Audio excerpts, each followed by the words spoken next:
I haven't seen you in a while, and actually, I saw you on LinkedIn, and it is really incredible that you exited WBBM Newsradio, and it seems like almost immediately you got another job. So just tell me what you're doing now. Sure. So now I am a I think it's digital content creator is what they call it over at Fox 32. And I literally just started earlier this month. And it's been cool. It's been really cool. Yeah, so what's a content creator? Like, why do they Sure. call it that?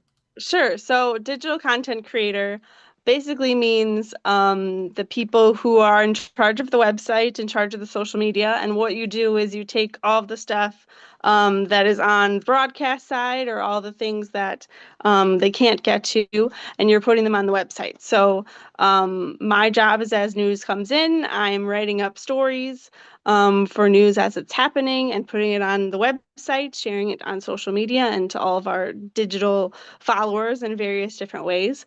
And then when people do things on air, I will take that content. So in this instance, it's the videos that are airing on Fox 32. I'll take those videos and I'll take their scripts and I'll write them up into nice digital friendly, readable copy. And then again, I'll publish it on the website and share it out to the masses. So digital content creators, producers, whatever you call them, are all people who are really, really good at writing.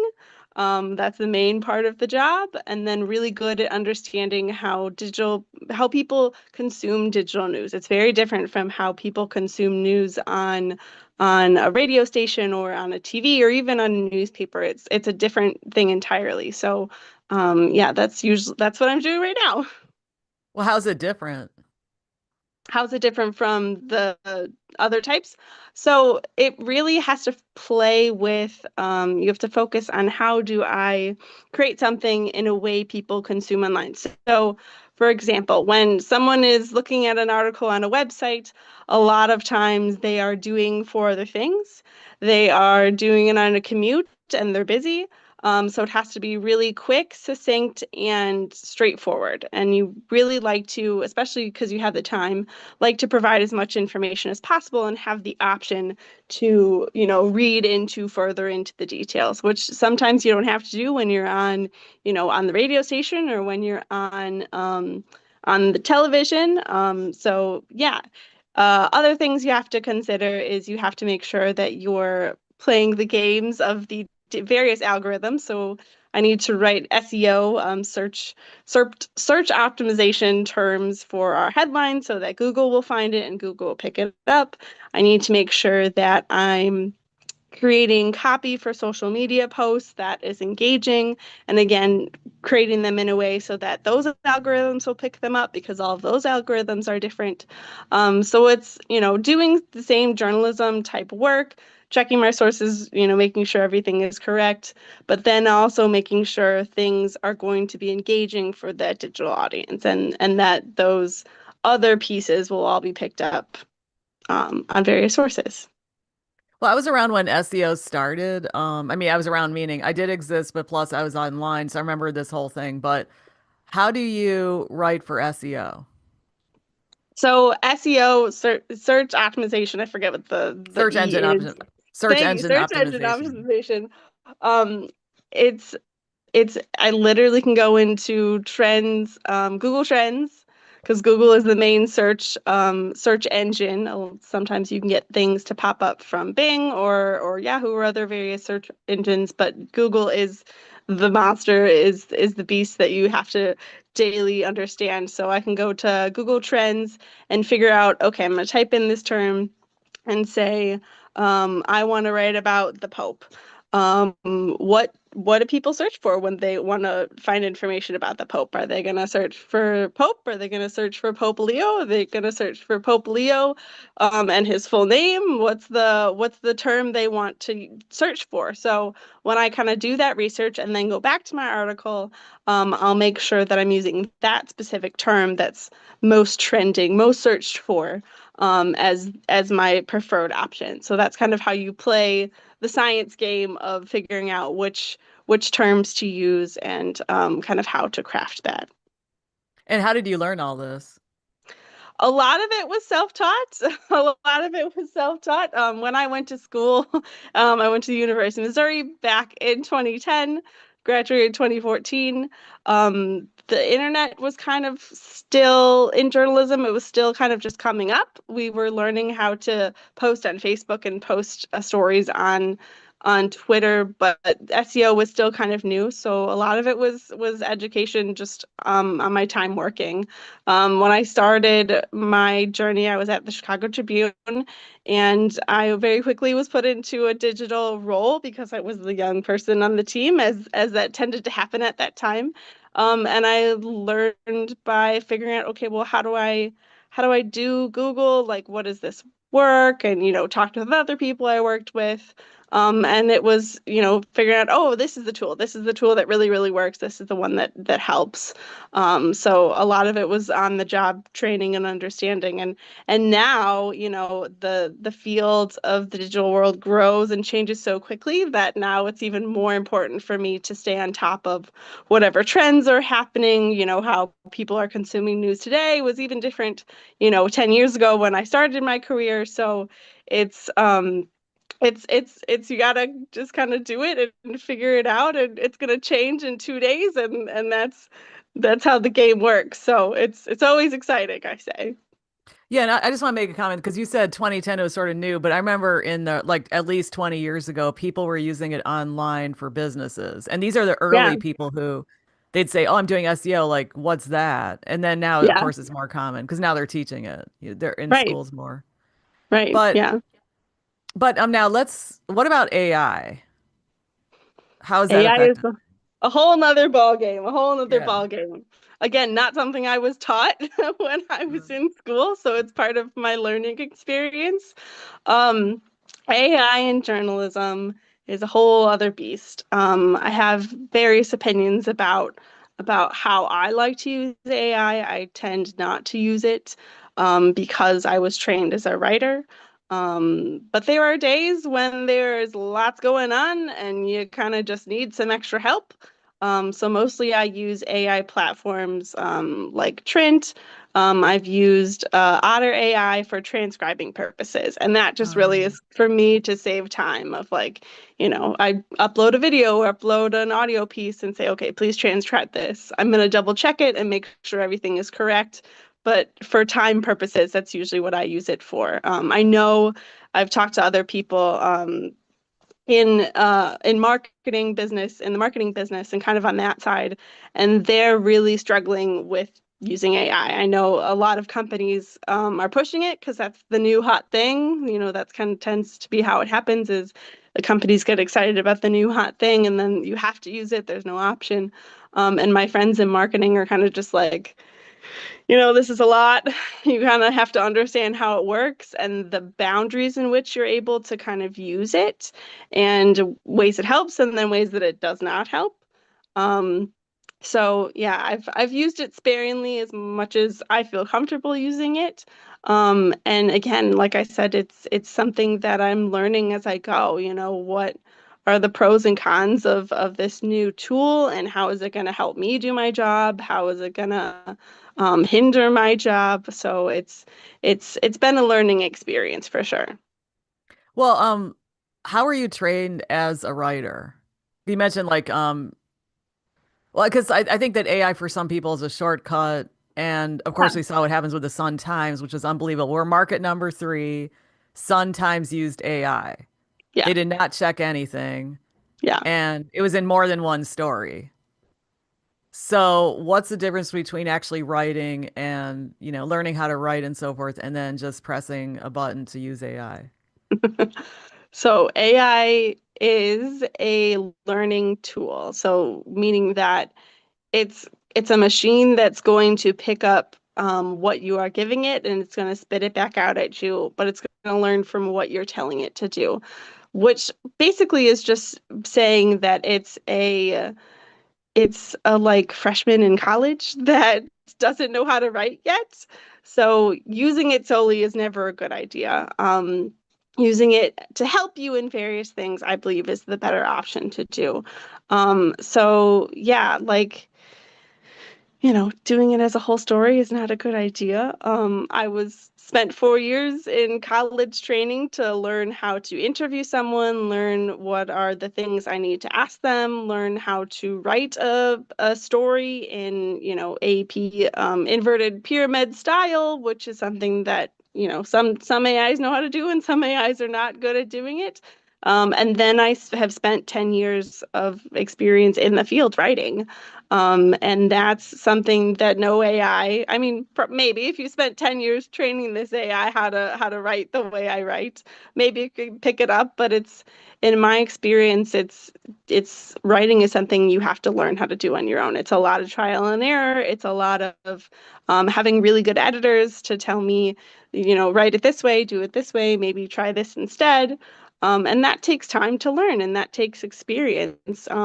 In my opinion, it's not something you can just put through a machine and it'll spit it out in the best way. So yeah, Yeah, yeah, because what happened with the Sun Times is that nobody checked anybody's work. And yeah. I mean, do you guys have layers at the TV station? We do. So my team, thankfully, is fairly large.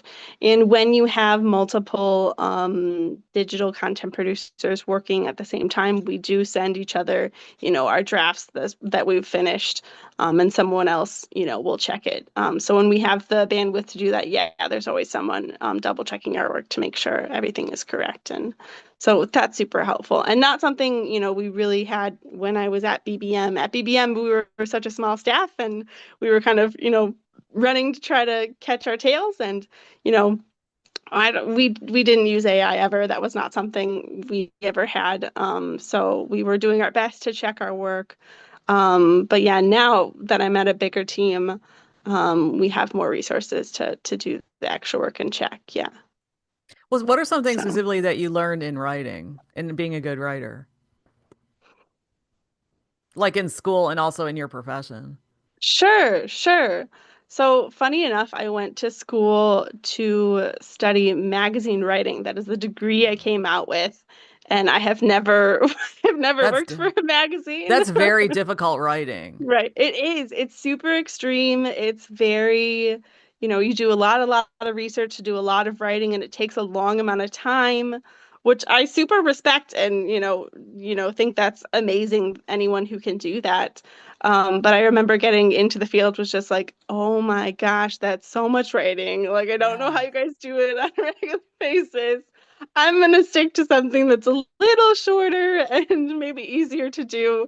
Plus, the Um, voice is very compelling. The voice has to entertain you Exactly. for like 3,000 words or something. Exactly. Which is so hard to do. They are amazing people who can do that.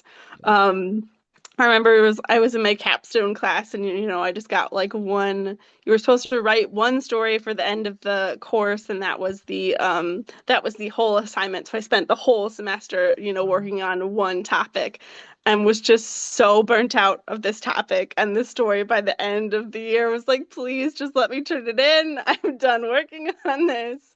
But yeah, so the things I've learned for me personally about writing is that I like to write in a way that is compelling, but is super succinct and straight to the point. So I like to write in a way that's sometimes kind of funny. I'm super into puns for headlines and things like that and engaging, but to me, your audience, and I remember an editor telling me this once, that your audience is someone who is reading at a fifth grade level. That's the basis of where you're starting from. So you have to explain everything to someone as if they didn't know what you were talking about, as if they need you to walk them through whatever the concept is. And that's really kind of, in my opinion, what a journalist is doing. It's someone who's taking information and translating it for the public who knows nothing about it. And in my experience, journalists, also don't tend to know a whole lot about their writing. They learn as they're interviewing and as they're researching, and then they're able to communicate it back. So they're like the bridge between the experts and the public. But that's, yeah, a lot of writing for me has been how do I get people to understand this concept or get them to, understand this news that came out. And It's how do I relate to the person? If I'm on the other side of this web page or of this social media post, do I understand what I am talking about? And that's super helpful. Well, when you were at the Tribune and then you went to broadcast side to radio and then now you're in TV. So, what was the difference between working at the Tribune, which is print and digital, and then based on the written word and then the other ones? For me, it's been a difference of timing when it comes to how long the reporters have to cover a story. And I guess that's be similar to any print is, so I was working on the digital team at the Tribune, and there are obviously stories that we, would turn around in the day, in the hour that would need to go up as they're happening and being reported. But there was so much extra time when it came to long-term projects. If we had a whole investigative team that was like in charge of covering maybe two or three stories that they put out once a month, or every couple months. So they were able to have the time to do the FOIAs and look at all of the interviews and do extra research and talk to multiple sources. They had the time to do that because it didn't mean it had to go, on the air immediately. Totally different from radio. I went to radio and it was like, oh no, like I don't have any time to work on long advanced things. This has to go on the air in like an hour and I just need to get it done. I'm talking to one source because that's all I have the time to do. And TV has tended so far what I've noticed has tended to be very similar of like, nope, we just got to get this one thing out and hurry up and do it. Granted, Fox is a little bit bigger than BBM staff wise, so they have a couple people who get to have those longer term projects. So that means, again, the journalism is a little bit different. But yeah, to me, the biggest difference has been going to from print to broadcast is that the reporters have more time in the print world as compared to broadcast. It doesn't mean that the reporting's bad or different. It's just that they have less time to cover the topic. So that means you only have time to talk to one person instead of three, and then two witnesses or whatever. It's just, nope, I have time to talk to one person and we're putting it on air and going with that. So that's mainly been the difference. And also, as a digital person at Fox TV, do you have to know video editing? A little bit, yes. Yeah, I've done a little bit of video editing so far, but thankfully, way back when I was in school, I did learn the basics of how you use Premiere. Of course, it's changed a little bit since I've been in school, but for the most part, it's, cut and paste, and I can figure that much out. Yeah, basic is not hard. Do you guys use Creative Suite at work? We do, yes. Oh, that's good. Because then you Yeah, can yeah, it's integrate it nice. all. Yeah, and yeah, we have Premiere, we have Photoshop, all the good fancy products. That's good. And now, how do you deal with like over the time you've worked in three different places, how do you deal with the deadlines? Or have you had to adjust to deadlines? Sure. Again, like for me, being on digital, it's kind of been a through line all the same for every single medium I've worked in. Because digital is constantly now and constantly happening. So my personal deadlines have always remained the same. I get a story, whether it's a print story or I'm getting a radio piece or a TV piece, and my goal is to get it up on the website as soon as humanly possible because I am in constant competition with not only every single, radio station or TV station in the Chicago area or, newspaper in the Chicago area, it's everybody who is online at all times. For, publications around the world, people, because we're on the internet, you're able to access them at any time. So my competition is immediate, is now. It has to get up. My favorite thing has always been to do at all of the places I've worked at has been to see who gets the push notification for the story first. Yesterday was the Colorado incident that happened, and it was funny. It was like, oh, we got it first. ABC got it second, then NBC, then Chicago Tribune comes in. And it's the game of like you just got to get it up quickly and do it as soon as you can, as long as all the information is verified and correct. So my deadlines as a digital person have not changed. It's still constant all the way through. Yeah, because I think the pressure to be first has affected media. Now, I won't go into specific examples, but there have been some controversial examples where somebody will say something or they'll post something without verifying everything, and then it Yep. becomes the news. And then when they Yep. correct it, by the time it corrected, the genie's out of the bottle. So, what do you think about that? It's a really hard game to play, and Yeah. I've gotten, more experience with it the longer I've worked. And it's really it's when do we pull the trigger? It's okay, do we have all the information? Are we 100% sure? Have we checked with like two, three sources to make sure that is 100% correct? So, you want to be as aggressive as you possibly can to be that first person who gets those alerts out and gets that story up. But it's a tricky game. It's a tricky game to make sure that, we have verified it's 100% true. And we know what we're talking about. So, it's hard to make that call. And in my experience, it's been better to double, triple check before we post. The nice part about a difference between some of the other mediums is that digital is fairly easy to correct and to change if needed. And sometimes the audience or the users are, understanding about your mistake. Sometimes they are not. But that's the nice part, is that if you do make a mistake, you can go back and change it. And the story has now been updated, and you can, in my experience, I'd like to be transparent with any users or any audience. When I've made a mistake, it might be a note on the bottom of the story or the top story saying, hey, we previously reported this. This is the correction.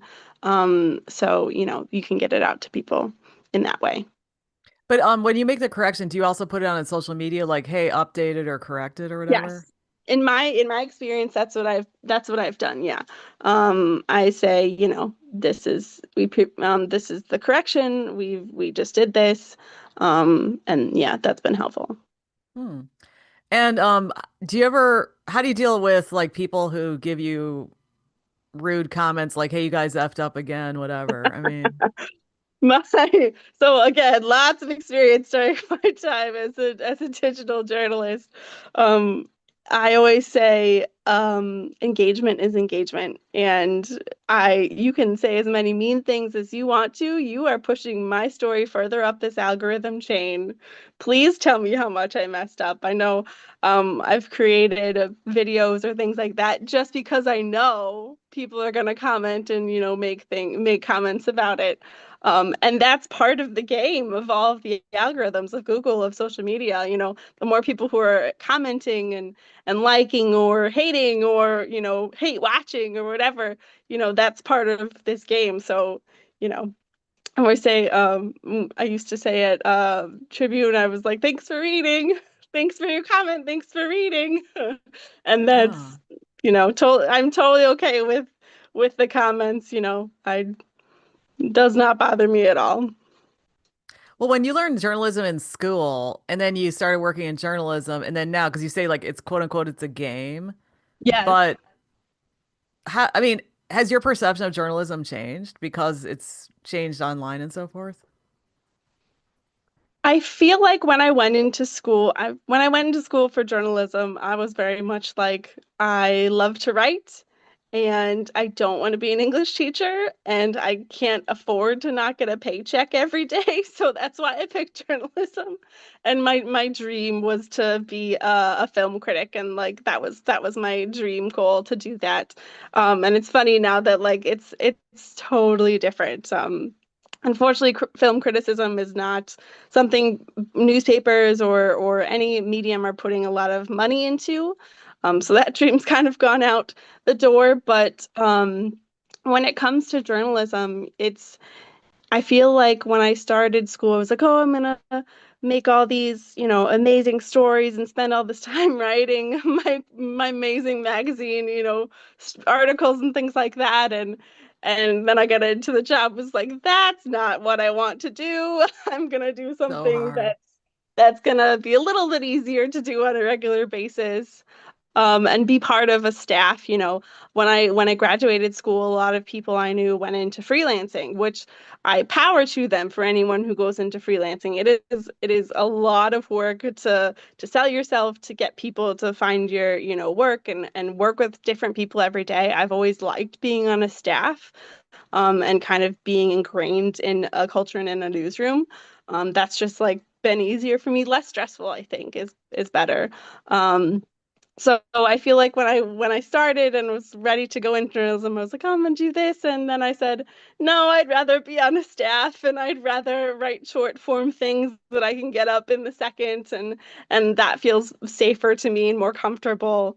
But the journalism is in itself, I feel like, isn't any different. I went to school with people who were very, very passionate about what they were doing, and working to help people who needed voice, and um, watch the government as it's doing things, and all those really important really important values that every journalist has. And I believe that every person I have worked with throughout my 10 years has those same core values of, we want to make sure that the public is getting the information they need, that people are having their voices be heard.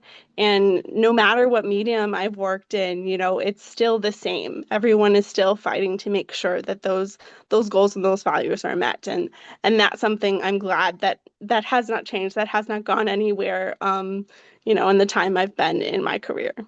Wow, I can feel your passion. Like you're so Yeah. passionate about writing and journalism. Now I see why you get jobs easily. You I'm know, trying. I'm trying. I'm I wish I trying. was shy. I remember back in the day, like I used to get so like people used to always ask me to write for them or like do different things, and I was like, I am not an introvert. I'll write for, I can't sit behind a computer all day every day. Yeah, But I'm such an introvert. I'm like, I'm okay with not being in front of the camera. But it's funny, I did a lot of theater in my high school years and in my college as well. And so I've always liked being in front of other people. But when it came to like talking about news, I was like, I'm just gonna write and sit back here and like help you guys with your job. This is better. see, I don't get why introverts go into theater. There are so many, amazingly so. And I remember someone at the Tribune telling me that like a lot of introverts go into journalism. Like it's an amazing amount of people who go into journalism. I think it's probably writing too, because we're the little nerds in the corner reading our books, and really good writers because we read so much, and that's part of the reason why there's so many introverts in journalism. But yeah, I feel like for me, it's a lot of, I'm a very internal person. I like to sit on my own and think about things before I go and talk to someone about it, and that creates a lot of space for me to be able to think about complex topics, about like, well, why are they doing that? I have a fascination of serial killers, and like the brains behind a serial killer. Why are you doing that? What's the reason? Why is that your choice to do that? And I feel like as an introvert, I like could take the time to self-reflect and figure out what's going on in someone's brain, and that helps me be a journalist of wanting to understand how people tick and wanting to understand how something's going to work. That's part of why I feel like I'm qualified for this job. But what's up with introverts in theater? Like if introverts like Introverts in theater, why theater. are they in front of people? Ah, good question. Because they are. They're the little nerds, and I'm a theater person, so I feel like I can say this. They're like the little nerds who want to be like recognized, like they weren't recognized enough, and they get into theater because they're all the other weird little nerds. And they're like, oh wait, you need more attention? I want more attention. Let's go and make a play, make a show. And the creativeness that can come from being in theater is astounding. And then you make this little tiny family. Every play I've been in, every show I've been in, every company I've been in, it's like you make this tiny little family that's like, okay, cool, we're all best friends and we're all hanging out, and this is our safe place together. And that's like in introvert's heaven, because you get to you get to just make a little tiny family, and you know each other's jokes, inside jokes and things like that. Um, but yeah, But it's but you fun. have to perform in front of an audience, and the audience may not like what you do. 100%. So I So don't what's know up with why any of that? that. I Introverts I'll keep usually asking aren't this. good at taking criticism either, so I don't know why we do it. I, But I, I I'm know gonna a keep lot. asking it because I notice like sometimes I'll go to a play or whatever, and I'll try to talk to people afterwards. They're all freaking out. I'm like, oh Yes, wait, you're fake. You're fake outgoing. Okay, because I'm I'm real fake outgoing. outgoing. No, I'm fake. I'm faking all of it. Oh my I'm faking gosh. all my outgoingness. Because I faked introversion for so long. I almost went crazy. So now I'm not like now I'm more in the yeah. I have a lot of respect for introverts. I'm married to one, but I wish I See, was and I'm introverted. married to an extrovert. I don't know how he does it. He goes into a room and like makes friends at a bar. I'm like, oh my gosh, you talk to humans at a bar? How I don't know how you do that. Yeah, because So you're energized because you're energized by people. Like I mean, yes, and at home it's like all the walls are, like after we do this, I'm gonna go out and do some stuff because I can't stand being at yeah. home so long. So Yeah, I get that. I get that too. When I was in during COVID, the Tribune sent everyone home indefinitely, and we didn't have an office until we moved to the Prudential building, actually. And I hated being at home I was all by myself. I maybe talked to like one person via like a like Slack chat like all day, and that was all I got. And then my husband would come home from work because he's a teacher, and like he had to go into school, or he was, working downstairs teaching. And I was like, oh my gosh, I'd like have gone from my bedroom to the living room, and that's the only rooms I've been in.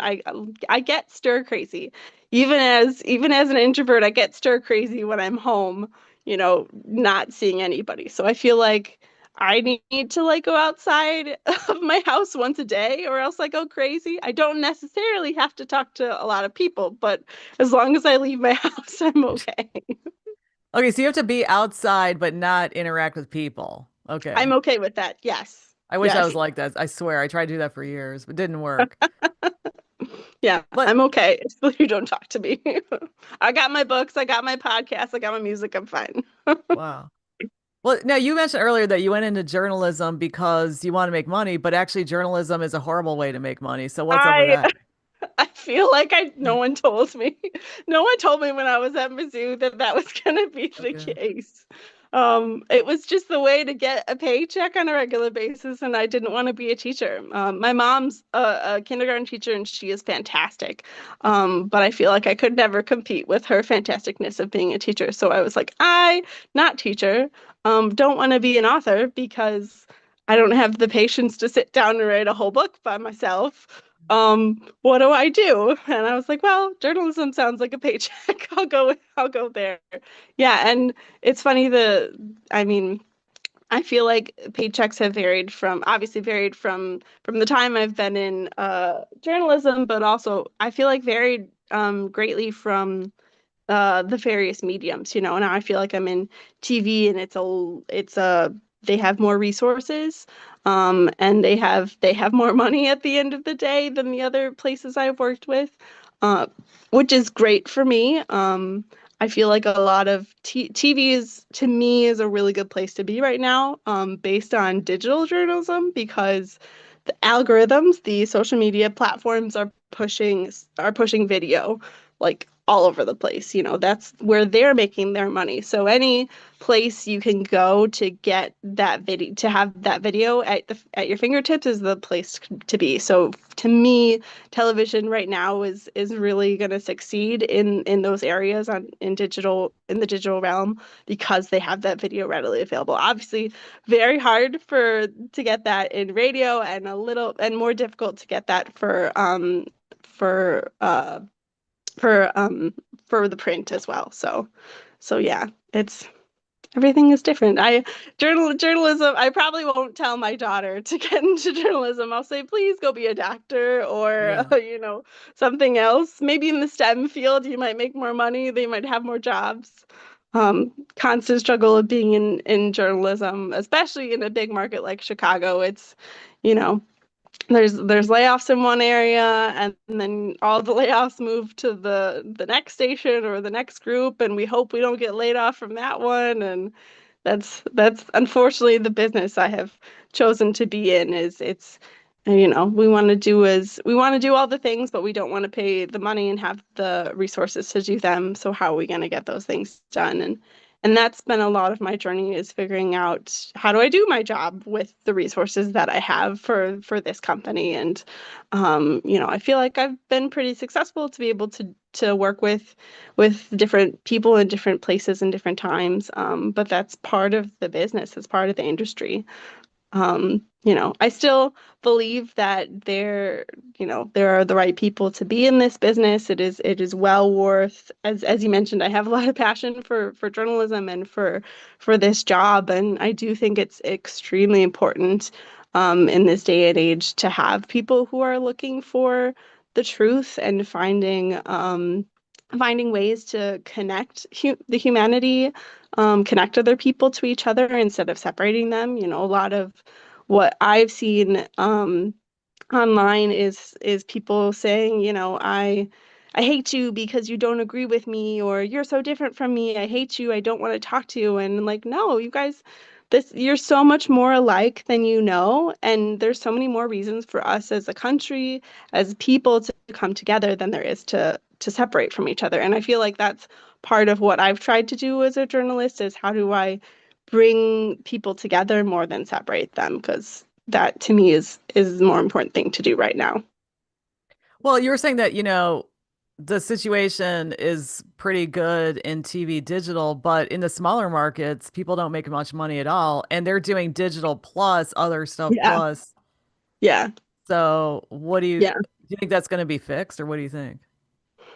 It's a hard thing to say because, I know that in my experience, um, the print product I worked for first was doing all the digital work first. They were kind of making that transition because I feel like, and this is my opinion, I feel like it was because they were trying to hold on to ways to make money. They were trying to look for profits because people weren't buying newspaper as much anymore. It wasn't happening. So they were like, okay, how do we make money? We're going to invest in digital and see if we can make money there. Some of them still do that. Some of them are solely on digital platforms and learning how to make money. So they started with it. And then in my experience, I then went to a radio station who was like, okay, we're just starting to figure out the digital thing, not really sure how it works. We want to put some money into it. But then the money didn't happen because a lot of what digital is putting in money now and getting payouts much later. It's a long process of building an audience on different platforms. It's a long process of teaching your audience how to engage with you, understand who you are. It takes a lot of time and money in the beginning for you to gain that audience and have a profit at the long run. So to me, you have to be able to put that time and energy into digital to really see it pay off. So I don't know how smaller companies do it because it takes a lot of time and a lot of training. There's a lot of platforms and applications that I have had lots of training on because that's just what I need to do as a digital journalist. Um, that's how I can be competitive, is I know all of these things from all these various places. And that takes a lot of time and effort to train people how to do it. I do know that the kids who are being trained now in journalism are getting all those skills, which I think is hugely Yeah. beneficial. They're in my experience, it was back when I was at Mizzou, it was like you're on the print, you're on the writing track, that's the track you're going on. And you had various training and other things too. We were very well rounded, but that was kind of what your focus was. And then there was a convergence journalism, is what they called digital journalism back when I was in school. And now it's kind of all one thing. You do get to pick kind of what focus you want to do, but everyone gets all of the required training of this is how you work with digital. This is how you post things on social media. This is why this is important. This is how you do this correctly. Because it is part of just being a journalist in this day and age is figuring out that you need to know how to do everything. You need to be able to write your stories. You have to be able to post them for SEO, purposes. You have to be able to share things on social media platforms so that people know you're around and doing the journalism work. Because they're not always picking up the newspapers or turning on the radio anymore or even turning on the television as much. It's, my friends who are, you know, millennials are not buying television cable packages or they're not having TVs at all. They have, they have their Netflix and that's kind of all they watch. So you have to find ways as a journalist nowadays to reach the people where they are. That's what I always say. You have to reach people where they are. And all of the people who are my age and younger are all people who are only going to TikTok for their news. They are only going to social media platforms. They might read an email newsletter, maybe, um, or they might have your app. But for the most part, they are consuming all of the news on social media, and that's a very large bucket for you to have to have people search through and find you. So it's how do we make sure we have the resources to do that so that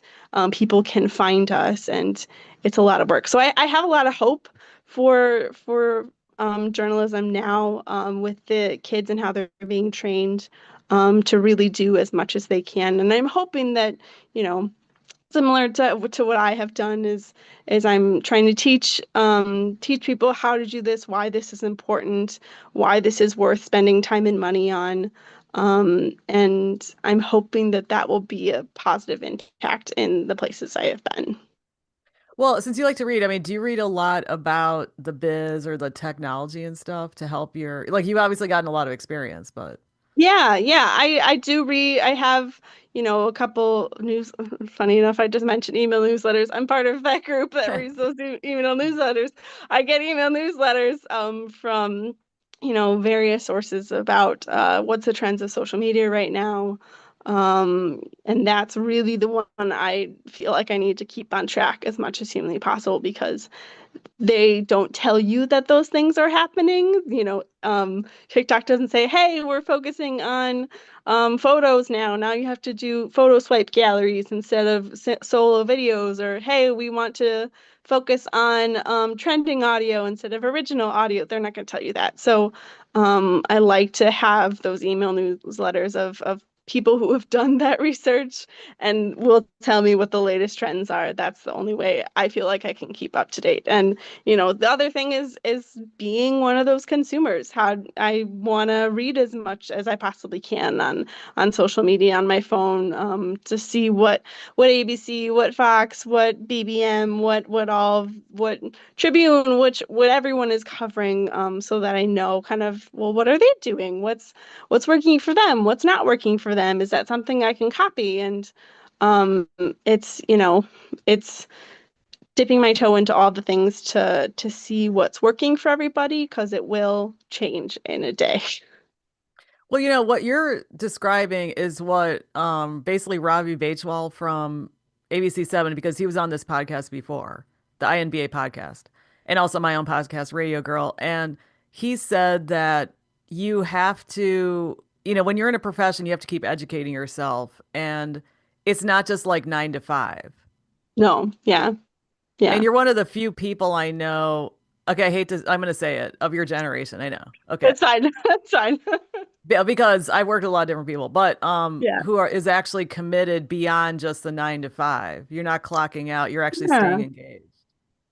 Yeah, because I know that it's a job that I have, and I 100% agree with work-life balance and all of those values. I, have my own family who that's very new, and very much believe that my job is my job. But the job that I chose happens to also be my chosen profession and my chosen my chosen path, my chosen passion. And that means that I'm interested, just like I'm interested in what's going on in the world that I work in. I'm interested. So when I'm not working and my daughter is down for a nap, I can have time to have, that do a search and figure out what's going on and be part of that conversation. Um, I totally support anyone who's, like, I'm done with work. Yeah, you are done with work. Totally. Clock off, take your vacation time. Hell yeah, do that. Um, but I also want to know what's going on in my industry. I want to know what's happening, what's working for people, what can I take from that? Because I know that will help me be a better journalist. That will help me be better at my job. Um, Outside of my, time that I'm spending in the newsroom, I'm, trying my best to figure out what everyone else is doing. Yeah, so you're doing what I've been thinking that actually companies should do. Because I got online, I always say to people, I got online more than 30 years ago. So it was just coming, I was very new. And Yeah. then what happened was the companies were just sort of like progressing as usual. And there are all these things happening on the outside. And then those things became mainstream. So I always say they should have a person dedicated to seeing what's Hmm. out there in the ocean.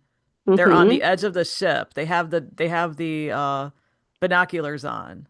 Yeah, yeah. You got to be a big picture thinker and what's coming ahead, what's happening, what's coming, what do we need to focus on, which I know is really, really hard in a newsroom scenario. You're just chasing that wheel, man, just trying to chase that wheel. What's the new story? We've got to get it up, got to do it and focus on what's in front of us because that's all we have time to focus on. So I feel like there needs to be someone, especially when it comes to digital, that's like, yes, I know we need to get these things done, but we need to see what else is out there because it will change. It will change very quickly, and we need to be part of that wave as it's coming and going. Like when I was at BBM, we were watching the trends of social media because of Twitter, of the drama with Elon Musk. People were leaving Twitter, and we were like, well, what are we gonna do? Is it worth us for us to even post on Twitter anymore? Are people gonna find our stories? Again, searching for where the people are. How do I get to where the people are so that they can find the information that I have for them? And we decided that we were going to join Blue Sky because that was the one that had come up as the most popular social media platform that was not exactly replacing Twitter, but it was the one that we felt like was the strongest competitor of all the other ones. And we joined Blue Sky and started posting all of our content on Blue Sky as well as Twitter because we knew that there were still people on that platform that were engaging with the content. We didn't want to completely alienate anybody. We just added another one in there. So, but that's not something I knew about until it was happening. It was something that we were watching carefully to figure out what the best way forward is. And I feel like if we had our heads down and we're just working on our to-dos for the day, and it's not something we would have had the time and space to focus on. Yeah, I follow BBM on Twitter. I like Twitter. So I Yeah. mean, it's a really good news source. You get a lot, and also you get a lot of live content there. I find that And everyone who's on Twitter is a journalist. Everyone who's on Twitter are journalists because we're crazy and we need news like as it happens in the yeah. moment. Yeah, I So love the maybe raw that video. like I love the raw media press conferences. I'm like, I'm watching this yes, right now. I'm staying with it. Even though I'm yes. not working in journalism anymore, but Yeah. And it's easier to find too, right? Like all those things are available on YouTube, which I'm now kind of like learning as I'm getting yeah. into TV. But YouTube is harder to find if you're not like using it on a regular basis.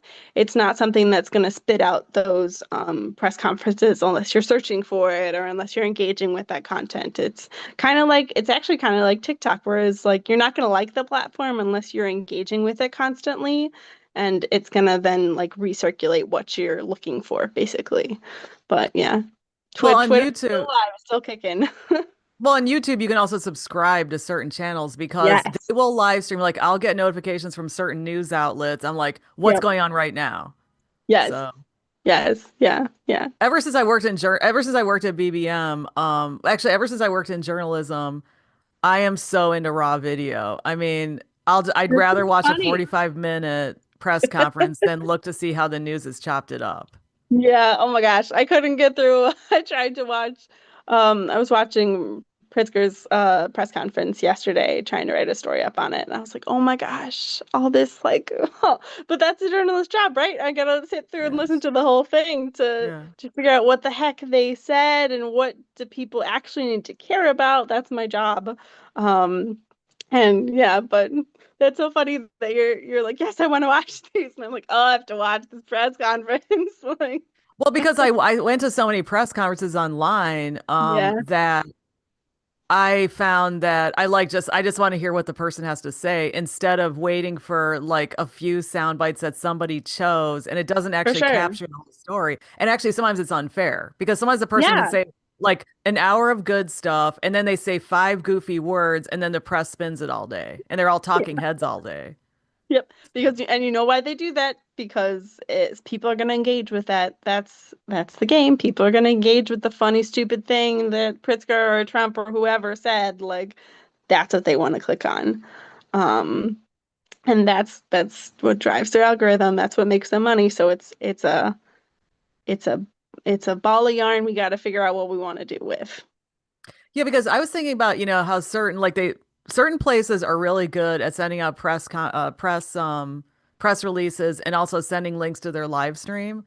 And Yes. do you think that's why certain stories bubble to the top? 100%. 100%. 100%. As again, digital journalist looking for what is happening now, I know that they have sent that press release to every other, medium in our area. So everyone is working on that story right now. And whoever gets it out first is going to be the ones that get all the traffic for it and get all of the credit for it. So yeah, in my experience, whoever's given me a press release first, and I deem that it is good enough. I'm working on your story first, and that's what I'm going to take from it.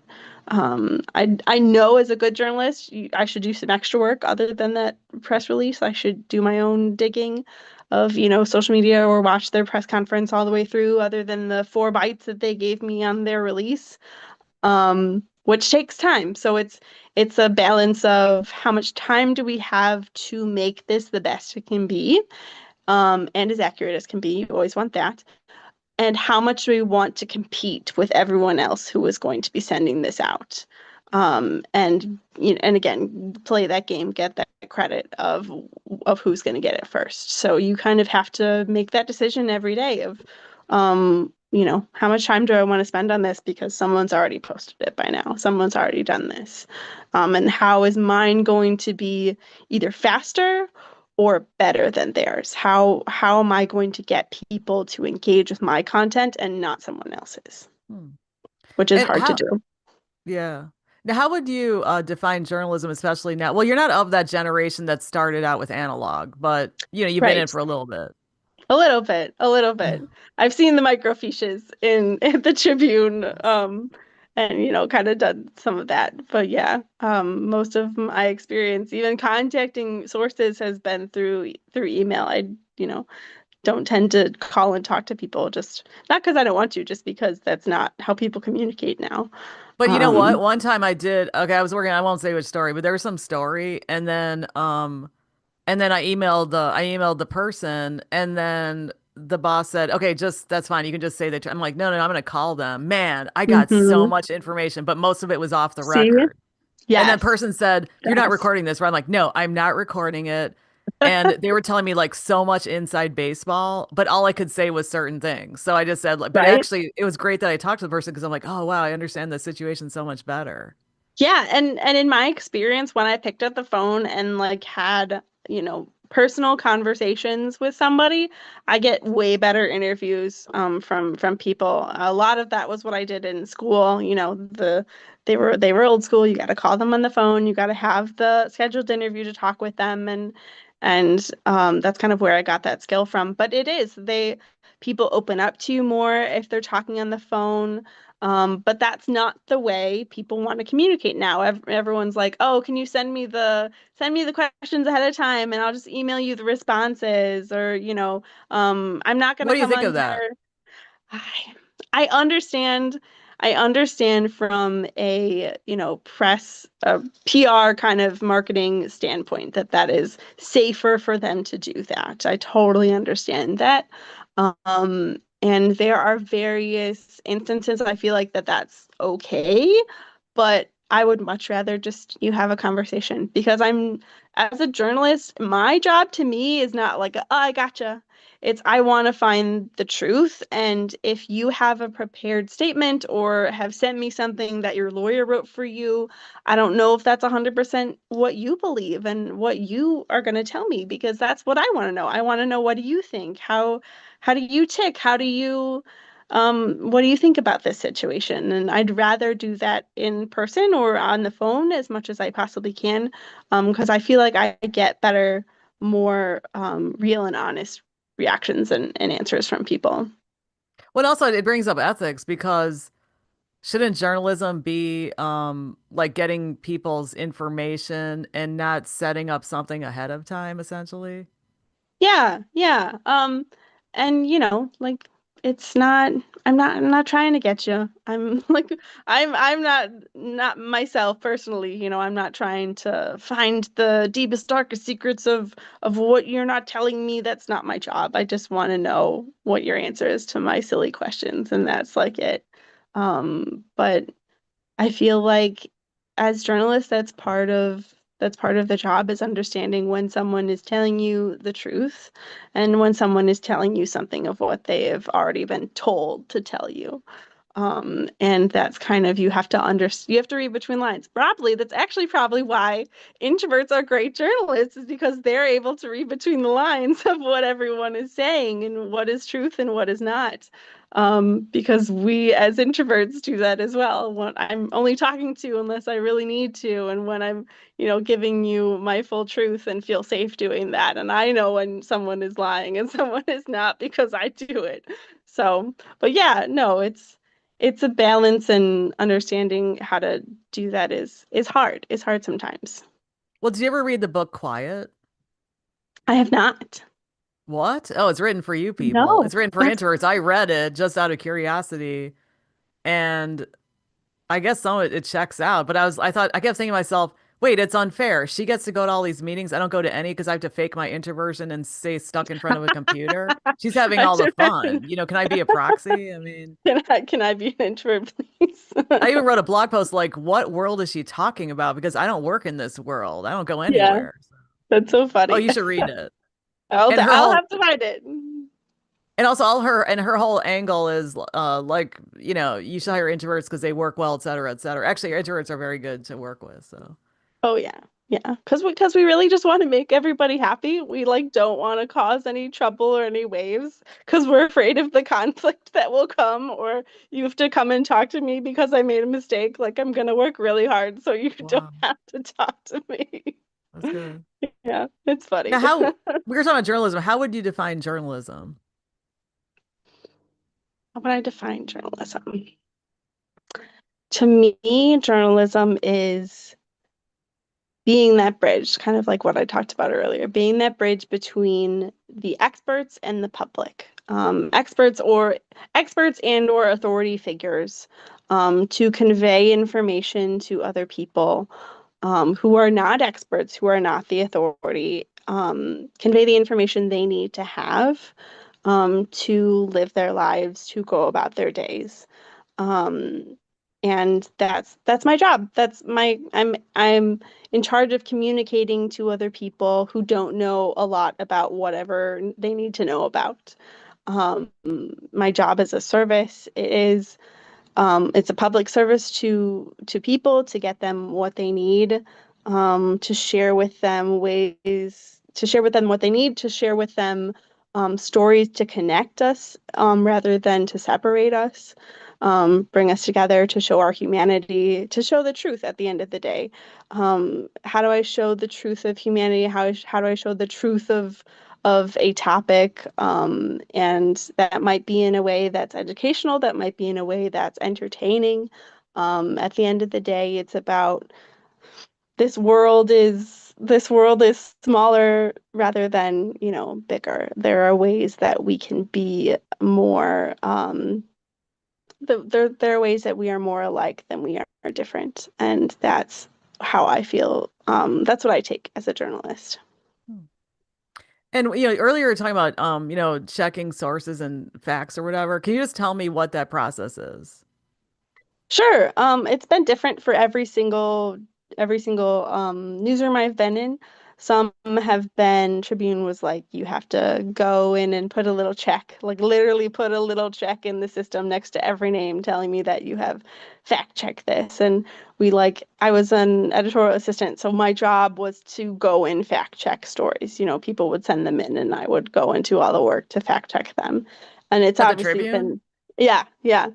I was in charge of fact checking stories and fact checking names, and literally put a check next to the name and the date or whatever that I had fact checked. Um, Now it's in the other two newsrooms, we have had less resources and less time, so it hasn't been an option. So now, BBM, I was reading my employees' stories before they posted to make sure everything was correct. I also, had regular meetings with them to make sure, guys, we need to double check all of this. We need to make sure everything is correct. That's our jobs. That's what I always used to say was, you are as a digital journalist, as someone posting stories on the website, you are the last person to see that information before it reaches the public. So you are in charge of making sure everything is correct and everything is accurate. And that's a lot of pressure to put on someone, but it really is the job of a digital journalist. Most of the times you don't have an editor. Sometimes you get to have one, sometimes you don't. And you just have to make sure that everything is correct and exact. And if that takes, 5 extra minutes to make sure, and that means I can't be the first push out compared to all the other platforms, to me, that's always been worth it. Okay, but people need an editor because I've 100%. seen They lots of like one. mistakes.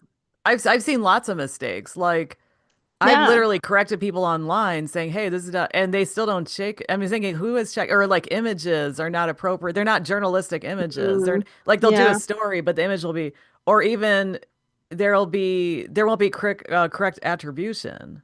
Yeah. Yeah. So Yeah. if journalism takes away that layer, then they're just like it's a slip shot. I mean, Yeah. it's like other content producers or content Right. creators. Right. And that, and to be 100%, straightforward, I have made all of those mistakes in my career. I have done all of those things, misspelled names. I've forgot attribute. I've done all of that in my time.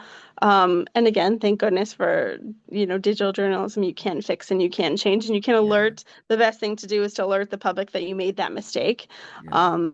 And in whatever way you choose to do that. But it is at the end of the day, as a journalist, we do need to make sure that we need to hold the public's credibility. We need to make sure, in order to do that, we need to make sure everything is accurate, and is correct. And if we don't have that, then they're not going to believe us, and then they're not going to read my content, and then we're not going to, the ball keeps rolling. And that, at the end of the day, is what we do. We need to make sure everything is accurate and true, because that's our job. Well, then it reminds me of, I don't know if you were there when Tribune was Tronc, and then they hired these Yes, writers that created some weird content and yes. like from thousands of miles away. Okay, so what's up with I was that? there. I I was mean, there. I was there. We all made fun of Trunk. That was part of, so when I was hired at the Tribune, I was hired as an editorial assistant for the lifestyle section, which was just like, I will do whatever anyone needs. I will fact check stories. I will put like attach photos to stories, and I sort of kind of ran their social media. And then I was there for like 2 years, almost 2 years, and then moved to the digital team. And every section had a digital department. They had a couple digital producers who would take the stories that the writers wrote and that the editors edited and then put them on the website. We had individual teams, and then there was like one big whole digital team. And gosh, I don't remember what year Tronc came in, but I was doing that for a while, and then Tronc came in and it was like, okay, digital revolution of Chicago Tribune, and we're gonna be super heavy focused on digital, and that's going to be our focus, which in and of itself, when you're talking about the philosophy, is a great idea. Digital first should be everybody's philosophy in every newsroom, I believe. Because it is. You are in constant competition with everybody. That's where people are coming for their news is through, websites, through social media. That should be your priority at all times, regardless of what platform or what medium you're going to be in.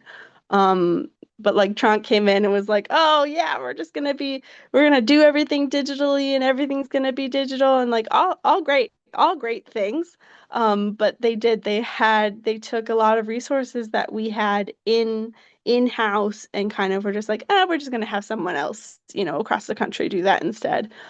But it wasn't even Which was across the country, it was also other countries, like literally yeah, not in our country. which was a way for them to cut costs. And at the end of the day, that's what they were looking to do. They came in saying we're going to help, we're trying to, make you guys digital first, all good things. But at the end of the day, it was like, no, we're really just trying to cut costs. And that's part of the business I've chose to be in. It's, you know, people higher up looking to cut costs in various ways, and it's sad because it's what we do is so important, and um, but that's looking to cut costs. I get that, part of the business. The Yeah, other part of of the course. It's other side, yeah, Yeah, of course, because the bottom line is it is a business. It's always yeah, been a business, and people get their news in different ways. So, right, but that's also what makes it exciting because there's nothing like uh changing on a dime or yeah, adjusting to the audience. That's what people go into journalism for. It's like it's so on the edge and it's like an yeah. adrenaline rush. That's why people are attracted to Oh it. yeah. Oh my gosh, that's the best thing in the world when, a story is breaking and you're just like, "Oh my gosh, this thing is happening. Let's go. Let's write it. Let's report it. Let's do it. Oh my gosh, have you talked to Okay, cool. We're gonna set it the push." It's like there is so much adrenaline that comes from that. And then when people who are not in journalism are then talking about your story that you like reported or wrote is like the best feeling in the whole world. I'm like, yeah, no, I did that. I, did that story. Like, that's so cool that you're talking about it because I wrote it today. Like, it's so much fun. You're getting that like attention because you did all the work and effort to make it, but then you're getting that adrenaline from like, oh, this is like it's happening. Let's go, let's go. And you got to be, as a journalist, you got to be really good under pressure. You got to be able to take all the information and be as accurate as you can in the moment when things are kind of going crazy and people are shouting and running around and doing stuff. So it's a lot of fun. It's a lot of fun to be in those moments. Yeah, and why else do you love to write? In my for me, it's writing is the best way I communicate. Like, if I have to have a serious or important conversation, I feel like, or like, I kept journals when I was young. I wrote all of my, deepest, darkest secrets in my journals, and I wouldn't tell anybody, but I'd write them. I got all of my, I was most myself when I was writing, and I still believe I'm that way. If I'm good at sending a text message and being super honest and straightforward with someone in a text message, but I can't do that to your face because I'm worried about disappointing you or whatever. The introversionness of myself is I'm good at communicating when it comes to writing, but I can't do it like in person as well. So I've loved to write because I feel like to me that's where I am most myself. And again, I wish I was introverted. I mean, my life would have been way easier because I have like I've done so much stuff that requires introverted skills, but I'm not So introverted, funny. so I have to constantly fight against it. It's all messed up, but That's why I didn't go into radio. I was like, what? I don't want to talk to people, or I don't want to be, in front of a TV screen talking to people. I want to write. I'm way better at that. well, because of the way That's so that you're funny. describing everything, I really think you should do webinars or speeches for people all over about journal. You're a very good spokesman for your generation and for Thank journalism. So have you ever done you. that Thank before? you. I have not, no. And actually, I remember, when I started at BBM and I was a manager at BBM, which to me was super, super exciting. I took all this over almost 7 years at the Tribune and took all this experience, had all this knowledge, and I was just like, I need someone to finally listen to me. Like I need people to take me seriously, and because I know what I'm talking about, I have this experience, I know what to do, I know how to fix these problems, and no one was listening because I was just a little, a little digital producer at the Tribune, and I wasn't going to be taken any more seriously than I was. And I was super excited when I got it to BBM. And they're like, yeah, no, you can run our whole department. That sounds great. Have fun. I was like, oh my gosh. like, um, I was like, I don't know if I'm qualified, but I'll do my best. And I remember the first meeting that we had with everybody, with the whole company. And I got up there and it was like super passionate talking about what I was doing and why this was so important. And Ron was like, oh my gosh, Ron Gleason, who had hired me and was the brand manager at the time, was like, you're so good up there. You like totally know what you're doing. I was like, Yeah. I faked most of that, but yes, the passion is true and it comes through. So yeah, maybe one day I'll do a webinar, tell people what they should be doing in digital journalism, and maybe they'll listen. Who knows? Everybody should get you to do a webinar. Plus, like I said, speak for your generation because people they criticize millennials and the next generation, et cetera. So I just saw a TikTok the other day. I feel bad. I forget what the woman's name was. But she was a millennial and she had a whole presentation with all these corporate people, mostly boomers, mostly boomer Gen X generation, and it was explaining why people talk down to millennials. And it was really just the natural process of how generations work. And I'm doing that now about Gen Z. It's, oh, you kids, you don't know what you're talking about. Like, oh, you're so lazy. We do that to every generation that is below us. That's just like the process of how generations work. It's super normal. But it's not even that Gen Z is lazy or Gen Z, talks in weird algorithms that don't make any sense. Like they just grew up in a different time than we did. I grew up when digital was just starting to come into the world and I got that experience and that changes you as a person. And now, the Gen Z they've never not had internet. They've never not had social media and that changes you and your way of thinking. So it's not even that they're lazy. It's their priorities are totally different than what my priorities are or what, the generation before me is. It's about understanding what is important to them and how you can work with them to get them to kind of do what you're looking for them to do, or how you can understand how they process criticism or how they deal with praise. What's the best way to reach them? Because just like every person is different, every generation is different in that way too. So understanding how they tick and how they work, and it's totally normal for you to be like, oh, those stupid millennials, or oh, me, that awful Gen Zs, they don't know what they're talking about. Like, no, they do. It's just different than what I'm used to. but also you have to it depends who you're talking to because you don't generalize when you meet somebody cool or meet somebody who's got actually a Yeah, work ethic, yeah, for so. sure, for sure, for sure, But definitely. one thing about millennials that I've noticed is they often say, as a millennial, or I'm a millennial, or, and then it's like, did people tell you to identify yourself when you were growing up or something? Oh yes. Oh yes. Oh yes. I remember reading a millennial book, like This Is What You Are as a Millennial when I went into college. Like that was a required reading. It was like part of your identity was your millennialness. And I don't think that, and you can correct me if I'm wrong, but I don't know if boomers or Gen X like identify with their like No, because label I'm Gen themselves X. that way. Nobody cares about us. Yeah. Like, and we don't care that nobody cares. We don't Yeah. like I never went around saying as a Gen Xer or whatever. Yeah. I just live my life. Yeah. And then when they started talking about all these generations, they would skip us. They'd say boomers, even in like Boomer. charts, we Yep. wouldn't even be listed, which is fine with us.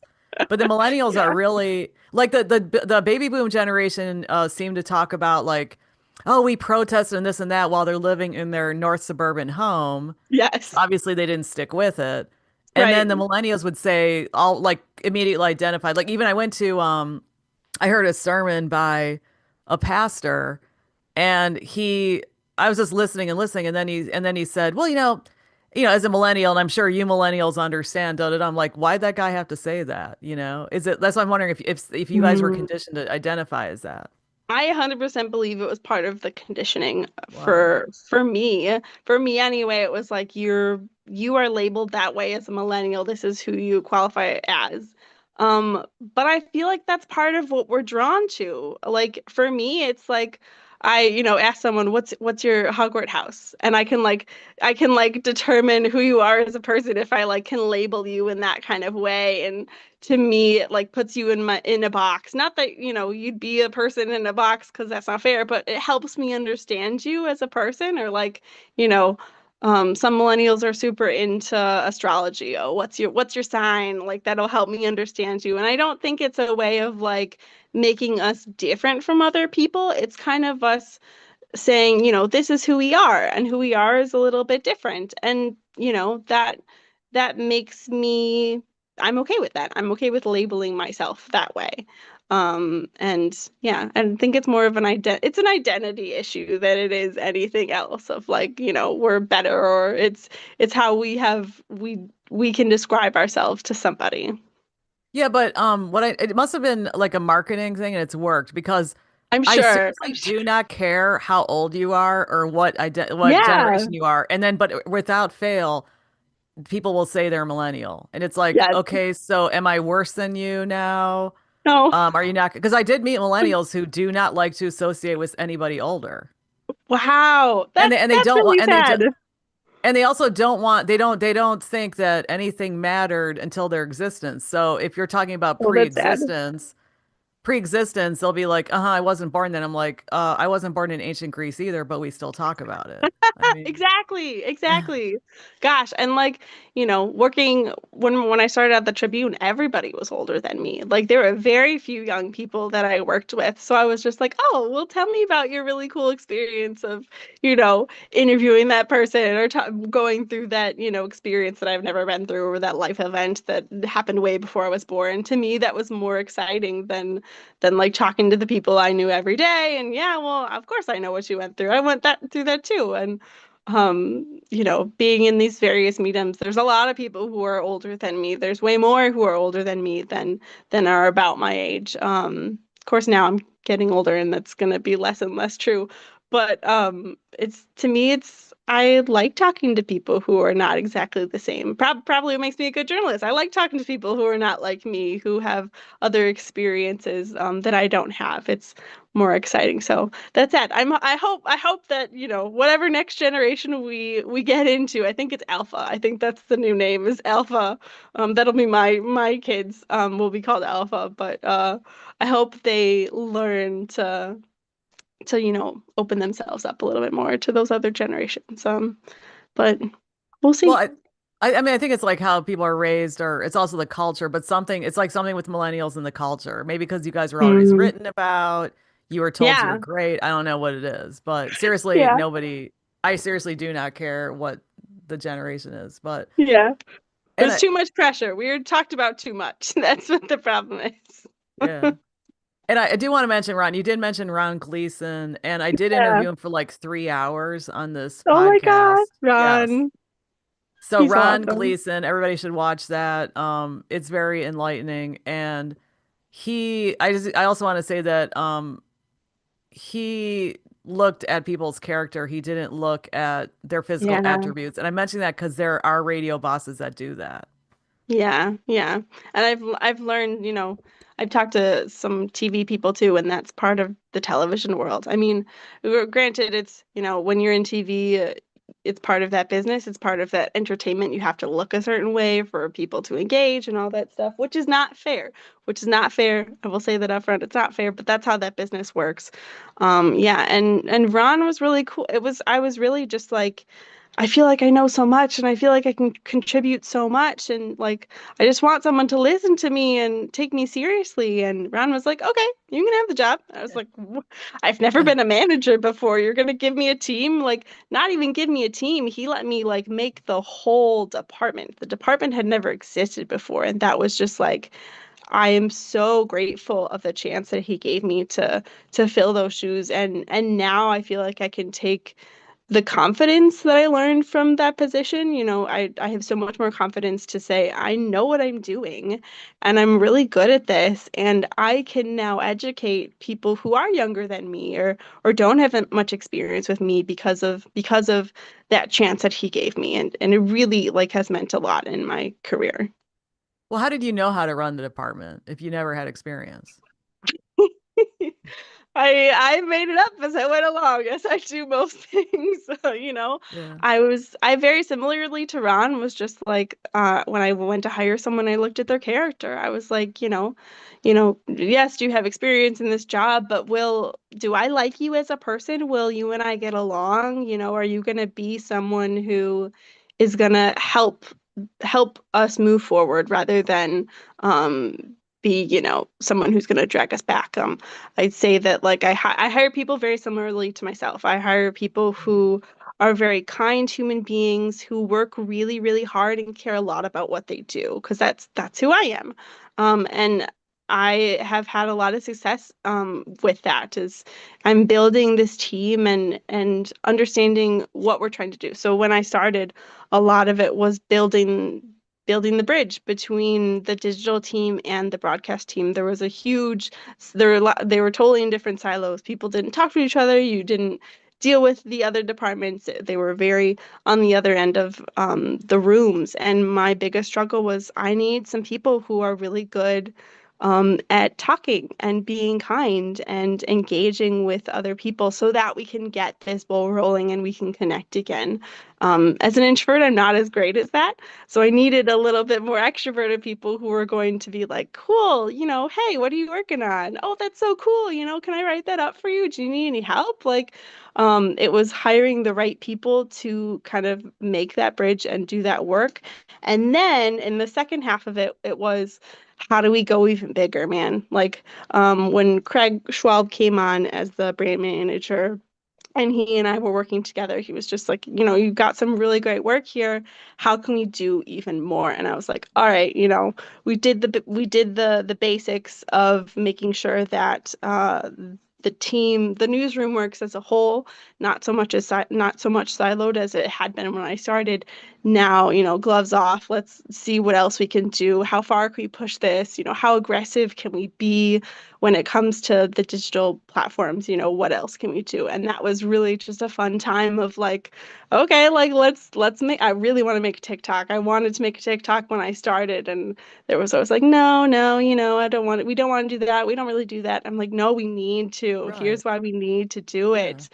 And Craig was like, "Yep, nope, 100%, let's do it. Let's go." And it was such a fun time of creating and doing things we had never done before. And that's really when I felt like the team was in a really good rhythm. Like we were excited to do our jobs because it wasn't just, oh, and it is important for us to put all of the stories that were on the radio onto the website. Super important work we were doing, and working really hard at that. But it was like we get to do things that the radio doesn't get to do, and we get to reach new audiences that the radio doesn't get to do, which is the purpose of every digital department in a newsroom. It's how do you do things in a different way that you're not doing them? And that takes a lot of time and a lot of support from higher ups. Thankfully, that seems to be the way Fox 32 has been working is they have lots of support from higher ups of like, no, we really know this is important and we want you guys to guide us in the way that we need to be moving forward. When you don't have that, it's like you're paddling your little canoe upstream, like, please, like, think I'm important. I know I'm important. Please recognize it. And I've been really grateful to have some managers who understand, who really get it, like, and are ready to support, what I do. Because once I notice in some digital, although I think TV is better at doing this than radio, is that they won't take the content from the broadcast or they won't promote the on-air stuff. Maybe I'm talking about radio more so. They won't Mhm. promote the on-air stuff. So it's like you got the broadcast on one side and the digital on the other. Which is, in my opinion, like it shouldn't be that way. You should really Yeah. do all the things. We are one newsroom. Yeah. We should work together as much as we possibly can. And especially when it comes to broadcast, to radio, and to TV, you got to let people know, man. You got to like let people know, hey, there's a really cool special coming on in an hour, or we're gonna go live with this interview because they're not. Unfortunately, that's the way it is. People aren't turning on the radio all day. It is very rare that you have somebody, especially in my generations and generations younger, that are listening to the radio like that 24/7 or have the TV on 24/7 like that and watching those news stations or whatever. You have to alert them and let them know. So the best way, in my experience, has been to have a good relationship between those two. We need to promote everything that the broadcast team is already doing, and we also need to make sure we're doing cool, new, different things for our digital audience specifically. It's a hard thing to do, but you gotta do it all. Well, you're saying something about when you were hiring people and you hired people who are similar to you, because sometimes the management advice is you hire people who are different from you to make up for maybe any deficiencies you might have. For sure, for sure. And I feel like I kind of mentioned that like I hire people who are kind and who are hardworking, and who are super passionate about what they do.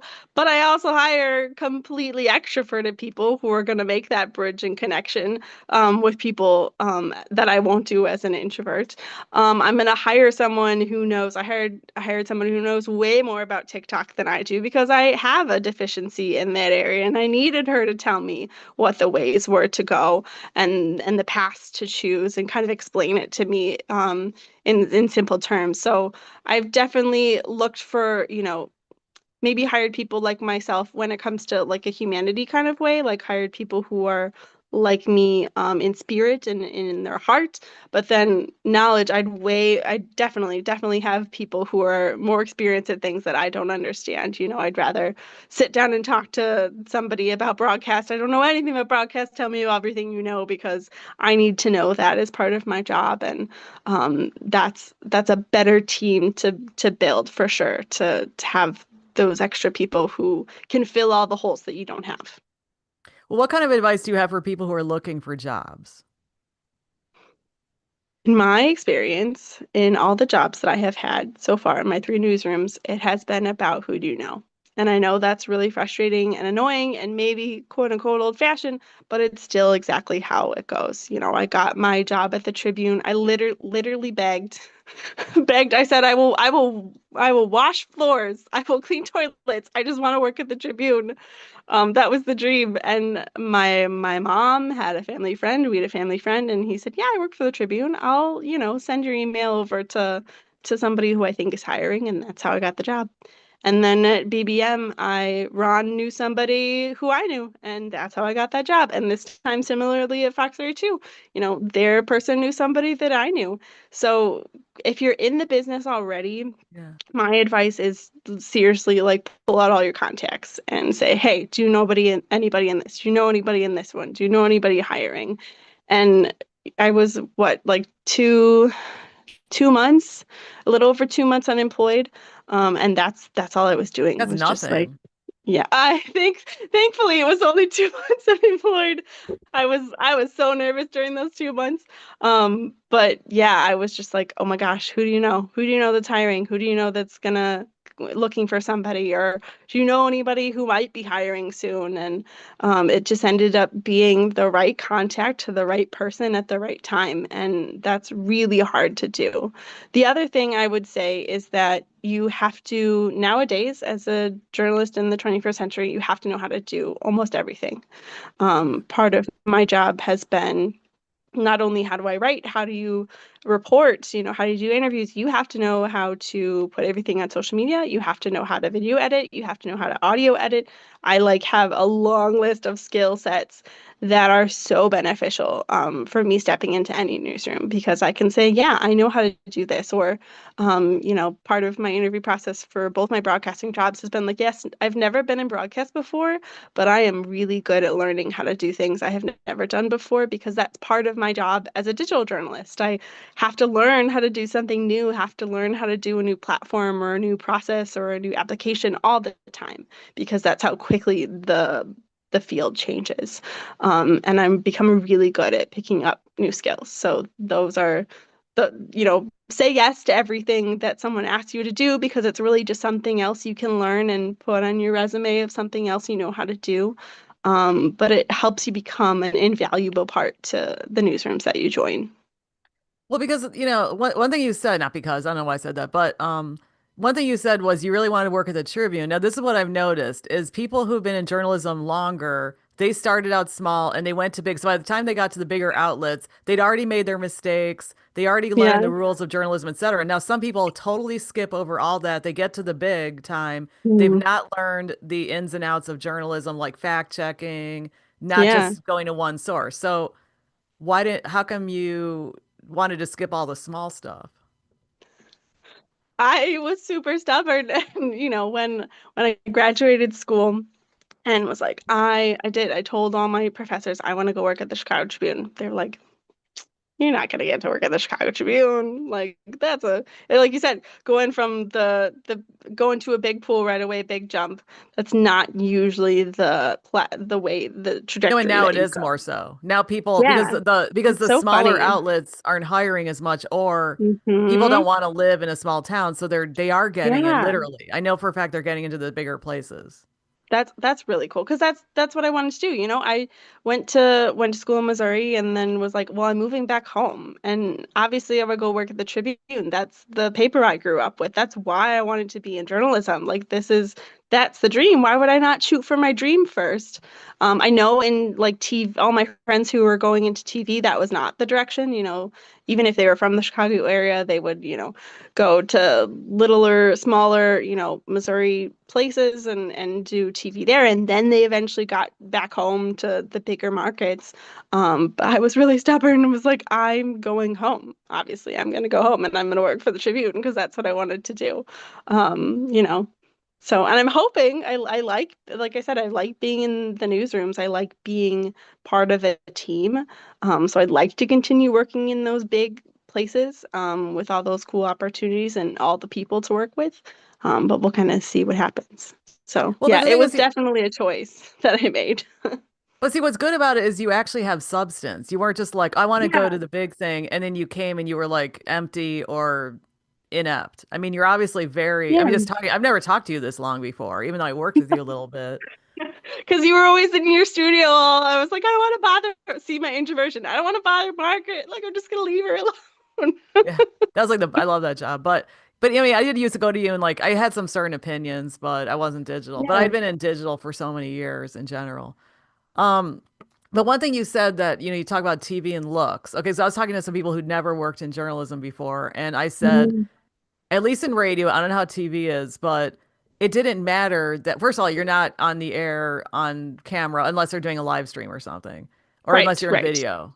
But right. also I noticed that even in behind the scenes, they judge on looks. Like, because I saw Oh, people hired, I'm everybody. like, yeah, so it's not just in front of the camera, it's also behind the scenes that maybe it's because it's a business, it's entertainment or something. That's really sad. That's really sad. But you haven't noticed that it's just something I noticed over the years, but it's just how it is. It's Yeah. how it's The entertainment. few TV people I've talked to about that, they've just been like, I this is really exhausting to deal with. And I totally, understand that that would be really hard. And I've never had to do that as a digital journalist, to worry about what I look like or what I wear to the office. Gosh, now I'm wearing like sweatshirts and leggings because it's the weekend and no one else is there. But yeah, it's a hard thing to deal with, to be judged that way. But like we said before, it's a business, and they need to make money, and part of what the consumer is looking for is something that's engaging and exciting, which is going to mean you got to look a certain way, which is not fair. And I hope that we improve as a society, that becomes less of a value that we hold, that it becomes, it doesn't matter what you look like, you're giving me the news, it doesn't matter. I hope that's where we're headed, but that's seems to be the way I've been told it is, and it's sad. It's sad that that's kind of what it's like.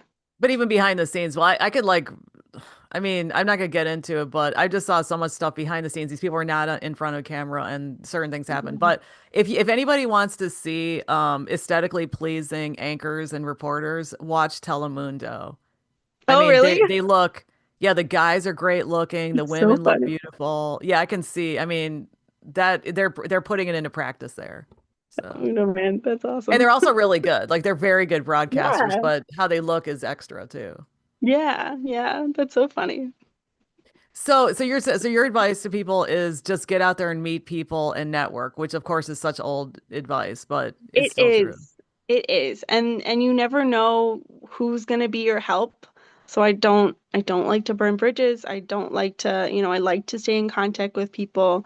And as an introvert, connect with some people better than others. So I'm just like staying in contact with people and keeping them up to date on what's going on, and they have been really helpful in my career to kind of get me through the door and in places that I haven't been. So and yeah, so stay in connection with people that reach out to, like I said, it was my Tribune job was my family friend. Like it was my mom worked with worked with his wife during her time, and like that was the connection that we had, and that's how I moved forward with that.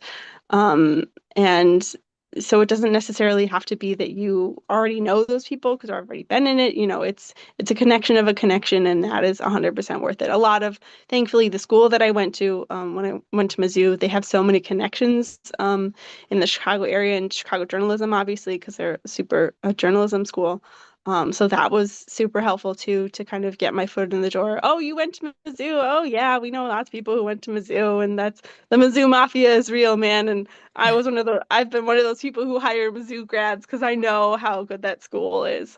But so yeah, to definitely keep those connections, talk to people, ask who knows somebody, and when you're in the job, make sure that you get all the experience you can, take it all in, say yes, do as many new things, meet as many new people as you can, because then you will know everything and they don't want to get rid of you if you know everything. They will keep you, and then you can take, even if they do get rid of you, you can take it to the next job, take it to something else because you've gained so much experience, and it's worth it. Don't sit in your little cube and don't talk to anybody. Don't, oh, I don't know how to do that. Oh, I can't do that. I don't know how. No, I'll figure it out. I can do that. Let's see. I'll learn. Well, but I think the issue is that it's hard for people to be motivated or put so much time into it because the pay is bad, even for full time, Yeah. or they can only get part time, so they're hustling in Yeah. other jobs. Like I never worked full Oh time in man. radio for that reason. I mean, it was very hard to get. No, So. no, I totally feel for you. And that's never been my experience, but I've heard a lot of people talk about that. When you're part-time, and especially, editors or managers aren't seeing you every day, they're not like thinking about you as the person to send on that story or whatever, or, you're not in the office like talking to people about, oh, what are you working on? Oh, I can help you with that, or I can do something with that too. It's hard. Being in journalism is hard, as we've talked about. It's not something that pays very well. So it's a hard business to be in, but to me it's worth it. To me it's about the vocation of my career other than the pay. So I But get the, it. I totally get when people are like, you know what, I'm getting out of journalism, and there are so many that are like that. I'm getting out of journalism, going into PR. You make way more money in PR than you do in journalism, and a lot of the skills transfer over. Um, so I get it. I totally get it. well, and also another thing is if you're only working part time in journalism, you've got bills to pay, then you've got to get Yeah, another part time job. So you're like, or two other part. I mean, it depends how many part time jobs you need. So you can't yeah, totally work the journalism angle right. if you have to pay attention to these other jobs too. Right. Yeah, you can't like we talked about earlier. It's like I really got a 9 to 5 then. Like well, not 9 to 5 if you're part-time, but like I really got to check out and check back in because I have to worry about 10 other things. I totally get that. It'd be really hard. And thankfully when I was at the Tribune and was being paid pennies as a editorial assistant, I was still young enough and I lived with my parents at home. I think I lived it was like they hired me, and this was, back in the day, this was so normal. They hired me. I did my interview with the Tribune, but they hired me through a temp agency because they Mm. didn't officially put me on staff. They worked with the temp agency, and they did this for years. I don't know if they still do it, but it was super normal back then. Of like, was hired through the temp agency by the Tribune, and it was like, how long are they gonna, keep you as a temp before they hire you full time? They don't tell you, it's like, oh, so and so got it first. Oh, when did she become a temp? Oh my gosh, am I gonna be next? Or are they gonna say goodbye? We don't need you anymore because we hired. Like it was a lot of drama and stress back in the beginning of are they going to hire me full time? Are they going to have a spot for me? I don't even know.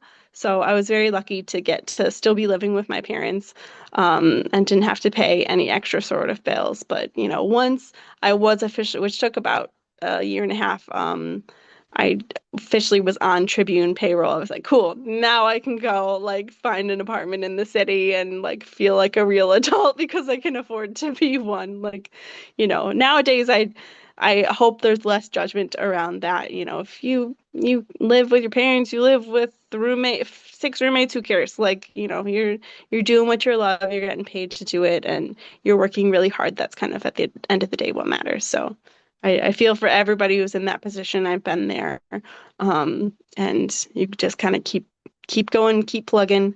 And understand too, I feel like this is part of, I've given this advice before to people I've worked with, is that, it used to be back in the Tribune days, all the people I used to work with were like, oh yeah, I've been here 20, 30 years. I've worked for this newsroom, which is amazing. Absolutely amazing that you can work for one company for that many years. That's incredible. But nowadays, it's not like that. Loyalty is not rewarded at corporate companies, any corporate companies, for any job, journalism or otherwise. You, as an individual, are in charge of writing your own destiny and writing your own paychecks. So if you are not getting paid enough at a place you are at, you need to look for other opportunities. And then maybe in journalism, it may not be, and you can take those skills and go where you need to. But my parents' generation was very much rewarded by, I have worked for this company for such and such many years, and they're giving me my dues because I worked forever. That's not necessarily how corporations work anymore. You as an individual are in charge of your paycheck, and if it's been a couple years and you don't see any increase and you can't afford to work there anymore, you need to take care of yourself because no one else is gonna. Yeah, and you were talking about, doing things when you're like taking charge. And I think you were talking about wanting to be a film critic. And I think Yeah.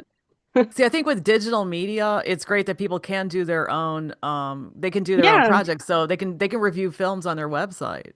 100%. And I did that a little bit in college. I had my own movie blog, and I was trying for a little bit to do a movie blog with another person I was at in college, and it didn't end up doing anything. But I did my own blog for a little bit when I got out of school, which is all great things. It's super easy for you to do film criticism as a content creator on social media, do it on YouTube. You can do it anywhere. But from talking to a like real live film critic, um, it's not the same. It's not the same. I went to school and studied film. I studied what makes a good one. I studied, what is the angle of the camera? What are the themes in films? Like I've deeply studied this craft, on top of consuming every sort of film I can. And that's not something you do as a normal consumer, right? You're just like, oh, well, I like this kind of movie and that's all I'm going to see. And I can, make my own opinion. Sure, you can make your own opinion however you want to on whatever movie you're watching.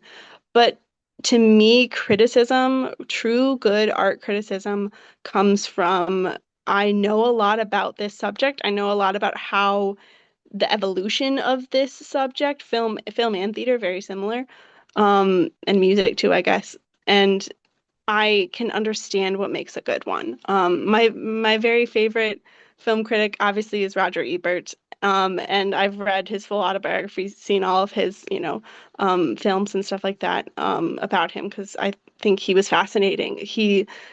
He understood what made a really good movie, but he also was able to step back and evaluate, what is the public going to think about this? Similar to any journalist, right? Like, if I'm a parent, am I gonna like this movie? If I'm, this person or I have this trait, am I gonna like this movie? And he was able to say, yeah, like I thought it was okay, but I'm this guy in this spot. So if you are different than me, here's how you'll like it. And to me, that's really hard for any content creator in this digital age to do, to take themselves out of the conversation and think of it in a subjective but actually objective like way of thinking. That's not something where you have to be trained how to do that. As a journalist, you are trained. As a critic, you're trained how to do that. So I incredibly value anybody in criticism, I mean, any arts criticism, because I know that they know what they're talking about. I read their reviews. I read Michael Phillips and I are friends. Like I read his reviews first, and then I'll talk to him about the movie because I know he knows what he's talking about. I'll watch the Instagram or whatever, like reviews and stuff, but I know that they're not looking at it the way that he is. Like that's really what's gonna be beneficial for me, whether I'm gonna see a film or not. So he and I have very different tastes in movies, so I take everything what he says with a grain of salt. But it's it's I think it's so important, and I'm sad to see that is kind of going away. That's not something. Mostly it's been newspapers, but they're not putting the resources into that as much. Arts coverage in general, really, really sad, is kind of going off the edge. And that's why I got into journalism. That's what made me so excited. I had the theater background. I loved movies and music and was like, cool, I get to write about all the things I love so much. And now it's like, well, no one's putting any money into that. So U-turn, I'm going a different direction. And but I hope that that's not something that will die completely because what artists do is quite amazing. It's they're making something out of nothing, which is beautiful. And as people who report about that and people who are critics of that are really champions of what they're doing to bring it forward to the public and show them how special what they do is. So I hope that it doesn't ever go away completely and we can maybe get some of those back, but we'll see. In this digital age, who knows? It'll be different. Yeah, and there is also RogerEbert.com. They do extensive reviews. They do. They do. Yes. Yes. They are still amazing. Yes. Well, what kind of films do you like? Well, you can see back there. I'm a Disney nerd. Oh, I am obsessed with Disney. I love, and I'm also, a huge romantic. I love romance. I love rom-coms. Um, like but Hallmark or not? Like you want screen? Because there's Hallmark, that's a plenty, rom-coms, and yeah, also love Hallmark. Oh my gosh, love Hallmark. Hallmark is awesome. Um, yeah, I love Hallmark. I love musicals, any movie musical. I love those. even the old ones, Um, the old musicals, like back during the yeah. golden age. Yeah. Oh my gosh, Hello Dolly is amazing. Love that stuff. Um, yeah, so I'm like, you know, bubbles and stuff and happy things. That's the movies I go to. I cannot watch cannot watch scary movies at all. Can't do it. Hate them. Yeah. But I also really enjoy documentaries when they're about subjects I really am passionate about. So yeah, it's I like a lot of stuff. I like a lot of What stuff. what do you think about the change in film from Hollywood being the center for like 100 years and now it's switching to the tech companies? So there's so much, and I've read a good amount about the history about Hollywood. There's good things and there's bad things about it being in Hollywood. The good kind of I guess similar to what it's been like of journalism is that, it started out with really big really big newspapers that had all the people and all the resources and everyone went there and that's where you had to go. And now it's just like, oh, there's these little ones you know, now there's Black Club Chicago, and they're doing great journalism too. It's not a big giant corporation like Chicago Tribune. It's littler things that do just as great work. So it's really exciting to me to see that those independent production companies are getting more funding and getting more abilities to get their films out there because they really do create some quite exciting things. So to me, and then when we talk about um, so mostly you're asking about the theater to digital streaming mostly. No, it's not, it was not just that because it's not just theater to digital streaming. It's Yeah. also the production of it. Like now it's part of a subset in the tech companies. And what Mm, they want is they want subscribers. And so the content can be, it has to be compelling. But like, for instance, like the way that writing is changing. So yeah. they want scripts that will expl characters will explain more because people are maybe looking at their phones at the same time. That's not how you experience movies. No, I but am that's what I'm very wondering. much.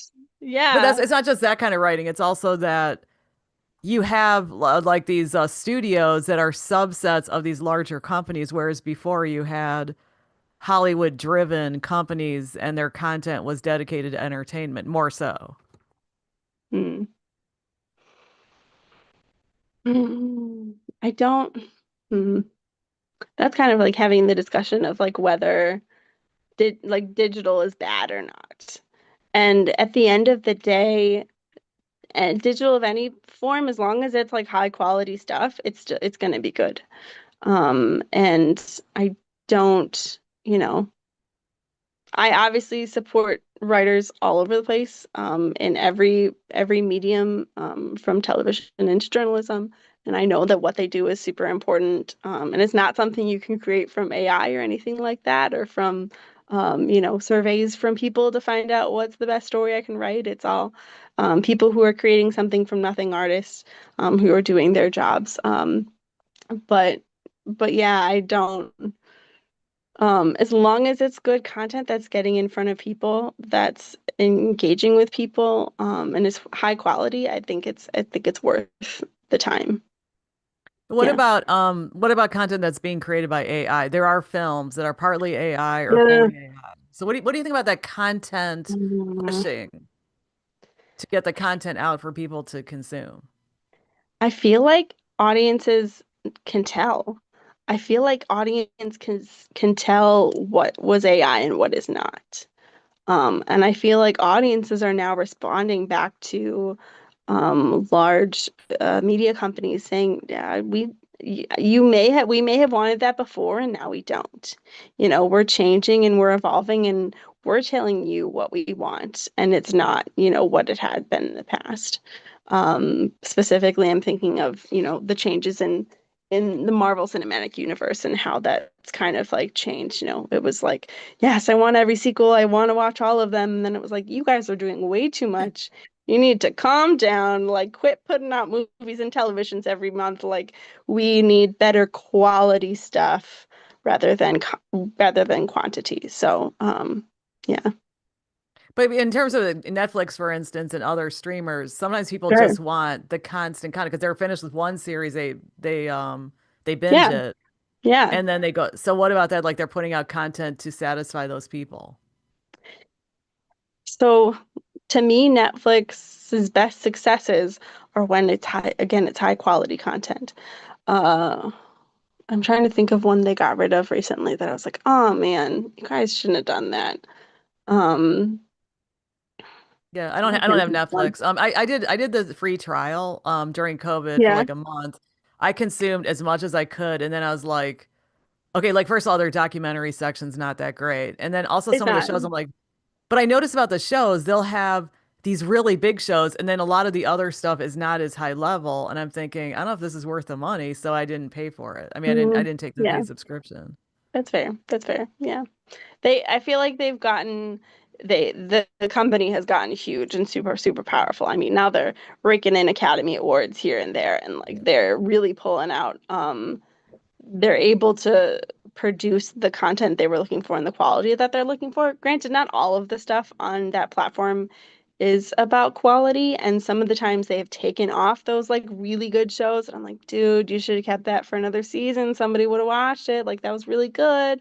Or they hold on to the ones like that have been around too long, or they go too many seasons, and but that's kind of the way To me, TV is still trying to figure itself out now that it's streaming. It's a totally different experience.